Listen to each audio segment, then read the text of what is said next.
আসসালামু আলাইকুম প্রিয় দেশবাসী। আজকে আমি ভারাক্রান্ত হৃদয়ে আপনাদের মাঝে দুঃখের সহিত কিছু গুরুত্বপূর্ণ কথা বলব।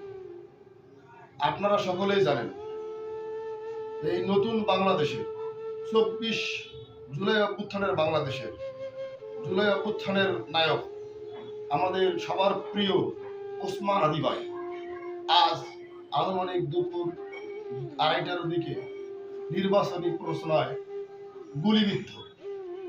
আমরা সবাই শোকাহত, আমরা সবাই মর্মাহত। এই যুবক সমাজ আজ মর্মাহত। আজকে এই ওসমান হাদি ভাইকে গুলি করা হয়নি, সারা বাংলাদেশের যুবককে গুলি করা হয়েছে, সারা বাংলাদেশের গণতন্ত্রকে গুলি করা হয়েছে, গণতন্ত্রকে হত্যা করার চেষ্টা করা হয়েছে।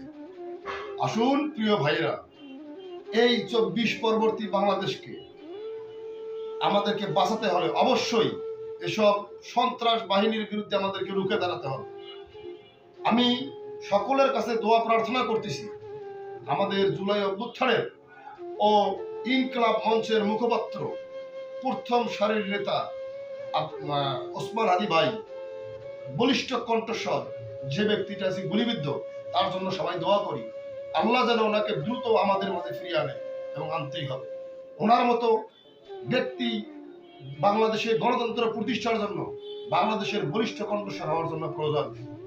সরকারের কাছে আবারও বলছি, এই সরকারের কাছে আমার আকুল আবেদন থাকবে, আমাদের জোর দাবি থাকবে, আবুল হাদি ভাইকে যে কে বা কাহারা যারাই এইভাবে গুলি করেছে গণতন্ত্রকে ধ্বংস করার জন্য, তাদেরকে 24 ঘন্টার মধ্যে, 24 ঘন্টা ভুল হবে, 12 ঘন্টার মধ্যে খুঁজে বাড়ি করতে হবে এবং তাদেরকে দৃষ্টান্তমূলক শাস্তির আওতায় আনতে হবে।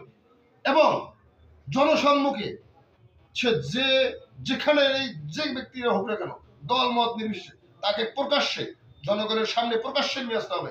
এটা আমাদের জোর দাবি। আসুন আমরা সবাই হাদি ভাইয়ের জন্য দোয়া করি, আল্লাহ যেন আমাকে সুস্থ করে এবং বাংলাদেশের গণতন্ত্র রক্ষা করার জন্য এরকম একজন হাদি নয়, হাজারো হাদি আজকে আমরা দাঁড়িয়ে যাব। এই হাদিকে আমরা ইনশাআল্লাহ আমাদের মাঝে ফিরে পাবো। ধন্যবাদ। আসসালামু আলাইকুম।